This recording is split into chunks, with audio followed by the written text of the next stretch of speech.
vous entends mieux. Ouais, excusez-moi, c'est vraiment des petits problèmes techniques. Je vais vous laisser avec mon animateur. Donc il y a Samuel Sucheté et Christophe Morda. Donc par contre, Très bien. Samuel, tu es là? Oui. Voilà, je te laisse avec monsieur. Je suis là. Vas-y. Bonsoir, monsieur Mouche. Bonsoir à vous. Vous allez bien? Très bien, merci. Bon, il pleut un petit peu sur Paris, mais bon, ça va. Un petit peu partout, je crois. Donc, moi c'est Samuel, animateur de la web radio Ville Lumière. Et puis ce soir, j'avais envie d'aborder avec vous un point essentiel de ce nouveau PSG, la formation.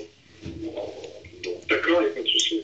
Voilà, donc depuis, moi ma première question, ce qui m'intéresse, c'est de savoir, voilà, depuis le rachat de QSI et tous ces nouveaux projets autour du Paris Saint-Germain, on a pu s'apercevoir de par les diverses conférences ou même ce qui est mis en place aujourd'hui au camp des loges ou autour du club, que la formation était devenue quelque chose d'essentiel aux yeux de Nasser, aux yeux des nouveaux actionnaires. Et moi, je voulais savoir aujourd'hui, est-ce que vous apercevez de ce changement-là? Est-ce qu'on a mis à votre disposition des moyens beaucoup plus conséquents? Est-ce qu'on vous demande des choses différentes aujourd'hui? Déjà, dans un premier temps, je pense que la formation a toujours été importante au Paris Saint-Germain, même si différentes personnes ont pu, du moins des personnes extérieures au club, ont pu porter un jugement. C'est vrai que la formation a toujours eu son importance. Sur les 10 dernières années, il y a pas mal de joueurs issus du centre de formation qui signent pro, au Paris Saint-Germain ou ailleurs, mais je pense que le parcours en lui-même est bon et plutôt intéressant pour eux.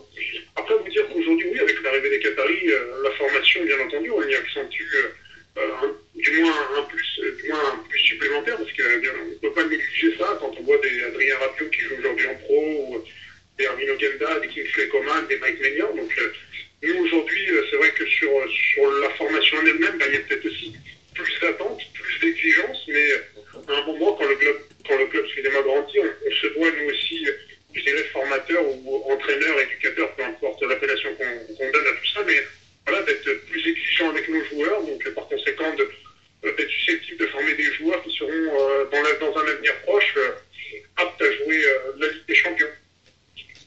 D'accord. Après, c'est vrai qu'on a aussi souvent, même très souvent, entendu Nasser parler en conférence de son ambition de trouver dans la région parisienne le nouveau Lionel Messi. Alors, est-ce que vous, aujourd'hui, dans vos U12, vous avez cette pépite, ce joueur qui va éclater aux yeux de tous? Vous dire que je l'ai, ça pourrait paraître prétentieux.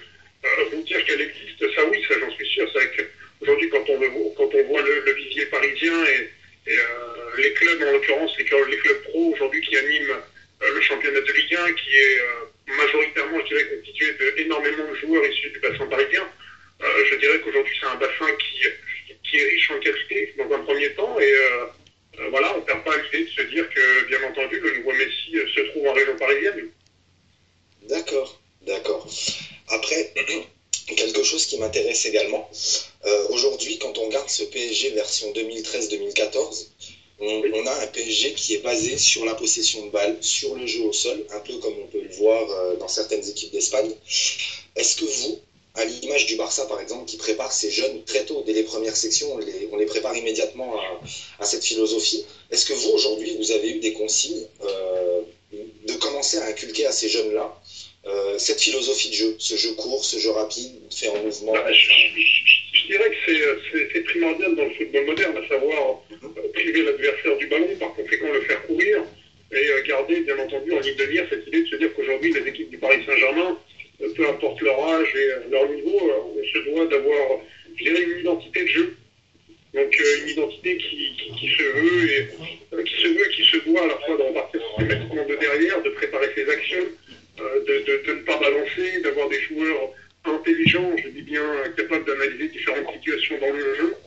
Et c'est vrai qu'aujourd'hui, voilà, c'est un point important. Et comme je dis, voilà, cette philosophie doit être du moins inculquée, mais aussi, voilà, elle doit être très importante, je dirais, dans le futur du Paris Saint-Germain. Mais voilà, priver l'adversaire du ballon, bien entendu, c'est une chose qui est primordiale, je dirais, dans nos causeries d'avant-match ou même ce qu'on répète à nos joueurs au quotidien, à savoir, voilà, de priver un maximum l'adversaire du ballon tout en étant maître du jeu. D'accord, donc finalement, on peut être sûr d'une chose, c'est que cette quête de l'excellence que recherche aujourd'hui le PSG, ça s'applique vraiment à toutes les sections, à tous les niveaux. C'est quelque chose aujourd'hui finalement, je ne sais pas vous, mais peut-être qu'en voyant ce PSG prendre une envergure européenne, voire même mondiale aujourd'hui, vous, ça vous donne beaucoup plus de motivation justement Pas de motivation, oui, d'exigence aussi. Donc, voilà. C'est vrai que voilà, aujourd'hui, le Paris Saint-Germain grandit, mais grandit aussi à travers les jeunes. Et comme je le dis, je pense que les résultats de la formation aujourd'hui montrent que le Paris Saint-Germain voilà, fait un travail de qualité. Les formateurs qui sont aujourd'hui en place voilà, travaillent sérieusement, rigoureusement et voilà, font en sorte de former pas seulement des joueurs, mais aussi des hommes avec des valeurs humaines. Et encore une fois, voilà, avec tout ce que cela peut comporter. D'accord. Et quand vous dites que justement le PSG doit former des jeunes, c'est vrai qu'en ce moment, enfin l'année dernière, cette année, on voit que les jeunes issus d'une certaine génération ont du mal à démontrer ça justement. On a beaucoup de problèmes. Je prends exemple Yann M'Vila ou encore même bien plus récemment Mbaye Niang à Montpellier. Est-ce que c'est des choses dont vous vous servez pour mettre ça en évidence et leur montrer que le football, ce n'est pas que de l'argent et qu'il faut aussi avoir le mental qui suit? Comme je l'ai dit précédemment, c'est vrai qu'on insiste beaucoup sur les valeurs humaines, à savoir le respect des horaires, le respect des gens qui sont en place aujourd'hui, à la fois des hommes de terrain, mais aussi du secteur administratif. Donc c'est vrai qu'on essaie d'inculquer voilà, des valeurs humaines à nos joueurs, parce qu'on part du principe qu'aujourd'hui, le football, c'est aussi une éducation de la vie, c'est un vecteur social, ça doit permettre, comme je dis, avant de former des joueurs, formons des hommes avec voilà, une idée directive qui est celle voilà, de respecter l'autre, d'accepter qu'il y ait quelqu'un qui commande et surtout de faire en sorte que voilà, il y ait le minimum de frasques sur nos jeunes. Mais je pense qu'aujourd'hui, nos jeunes sont très bien formés et on le voit avec les jeunes aujourd'hui en pro. Je pense qu'il n'y a pas d'écart de conduite, il n'y a pas de... Tout se passe pour le mieux. Voilà, en tout cas, ceux du PSG, jusque-là, on n'a pas eu de mauvais échos. Et justement, par rapport à ça, est-ce que ces jeunes issus du centre de formation qui aujourd'hui ont réussi à faire leur place plus ou moins, ou en tout cas à commencer à grappiller du temps de jeu comme Nganda, comme Rabiot, est-ce que ces jeunes-là, ils prennent un peu de temps pour vos jeunes à vous? Venir leur parler ou leur montrer que c'est possible à condition de... Est-ce que ces jeunes-là sont présents? Je pense que c'est des gens qui sont encore une fois présents sur les matchs. Ouais, du moins ils font les déplacements, ils viennent voir les jeunes jouer à la formation parce qu'eux-mêmes sont passés par ce chemin-là. Et c'est vrai qu'ils ont un peu ce rôle de grand frère, mais je dirais avec un minimum de bagage nécessaire, juste celui d'expliquer comment est-ce qu'on fait pour être déjà un bon joueur, mais surtout un joueur respecté. Et Adrien Rabiot le fait, il vient souvent voir les matchs de jeunes, des U19, de la CFA, parfois des 17 ans, et Erwin Ogenda aussi, parce qu'Erwin Ogenda joue un peu sur les deux tableaux. Quand il est avec les pros, il vient donner, entre guillemets, il apporte son plus à l'équipe CFA, donc il y a Kingsley Coman aussi. Donc c'est vrai qu'aujourd'hui, c'est des exemples pour les jeunes à la formation. D'accord, super. Donc, visiblement, c'est quelque chose qui est ultra structuré et qui est très bien mis en place, ou en tout cas ce nouveau PSG-là ne laisse pas tomber la formation et assume. Ah non, bien au contraire, ça je veux vraiment, je veux vraiment insister sur ce paramètre-là en disant qu'aujourd'hui la formation n'est pas négligée, bien au contraire.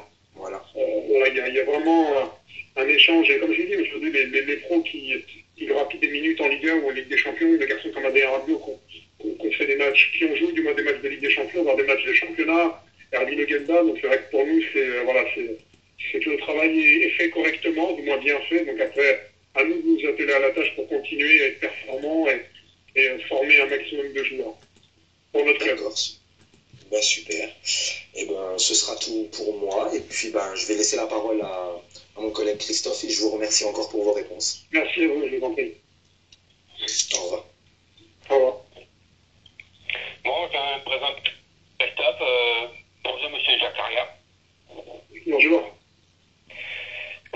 Donc, je suis le nouveau animateur de web au Ville Lumière. Okay. Donc, comment ça s'appelle? Que pensez-vous du nouveau Paris Saint-Germain? Excusez-moi, j'entends mal. Vous m'avez dit? Que pensez-vous du nouveau Paris Saint-Germain?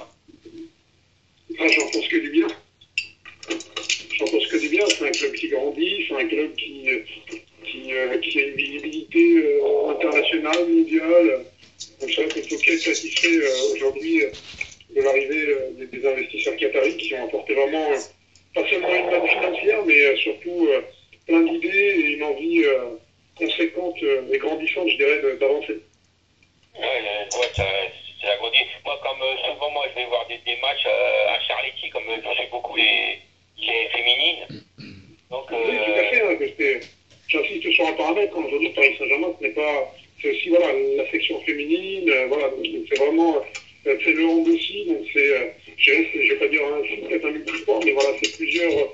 Je dirais plusieurs leviers, quoi. Il y a plusieurs disciplines, parce que ça reste quand même dans du sport, si on dissocie le hand du foot, mais voilà, ça reste différents acteurs, mais qui jouent tous, entre guillemets, pour le Paris Saint-Germain.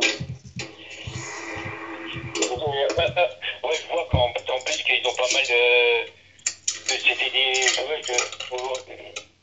Excusez-moi, j'ai pas entendu. Vous m'avez dit Samuel, tu as d'autres questions?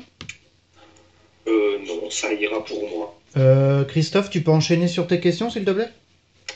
Ouais, donc, quelle est votre joueuse préférée du Paris Saint-Germain? Vous m'avez dit Quelle est votre joueuse préférée du Paris Saint-Germain?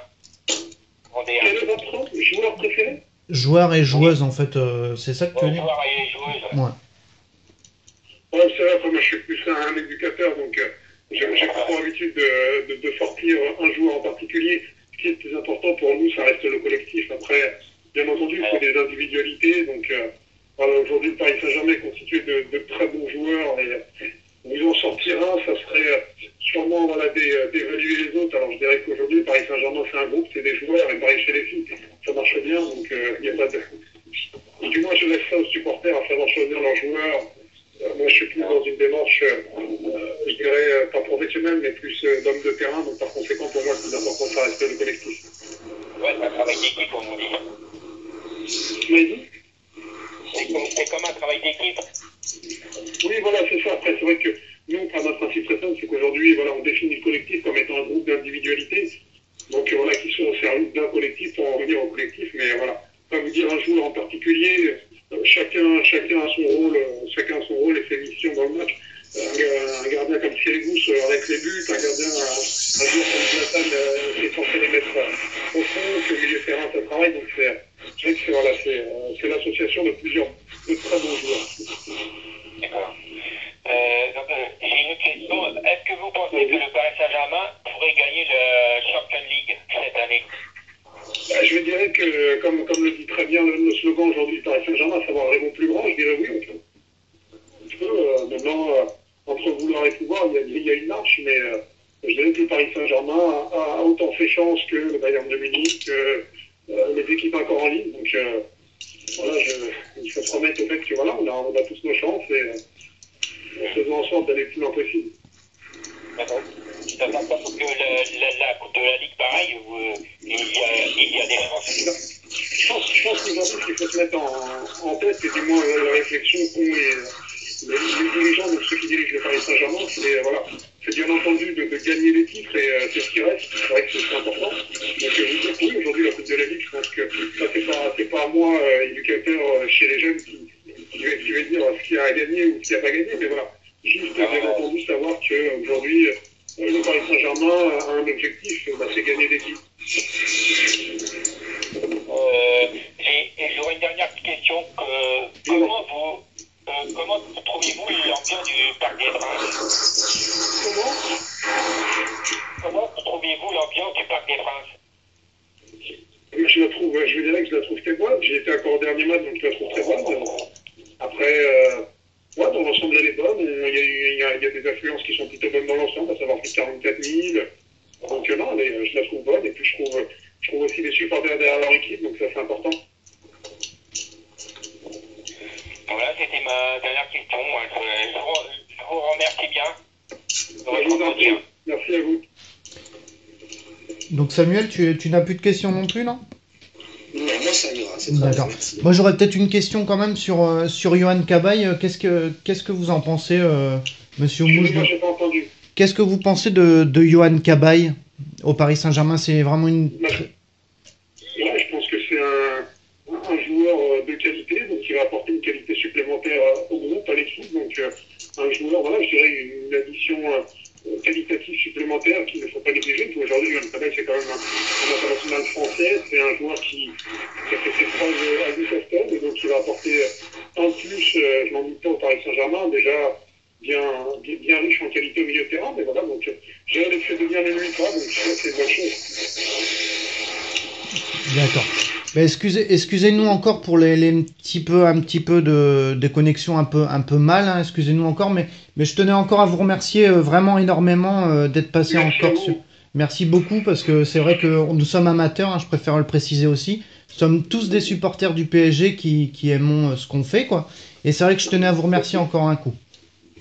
Bah, continuez, et puis encore une fois, je vous souhaite de grandir comme le Paris Saint-Germain et de jour en jour, de mois en mois, d'année en année. Donc voilà, aujourd'hui, voilà, on se doit d'être derrière ce club parce que c'est un club qui va grandir, un club qui a beaucoup d'idées, qui a beaucoup d'envie. Et puis je pense que voilà, le Paris Saint-Germain a besoin de tout le monde et chacun à son échelle et chacun à son niveau. Ben, merci beaucoup en tous les cas. Je vous en prie. Merci à vous. Au revoir. Au revoir. Donc voilà Zakaria Oumouche qui est passé sur la web radio Ovi Lumière, donc c'est très gentil de sa part encore, je préfère encore tenir à le remercier. Donc merci à Christophe Morda d'être venu ce soir aussi, et à Samuel Sucheté, donc animateur de la web radio Ovi Lumière. Donc voilà, merci beaucoup et bonne soirée.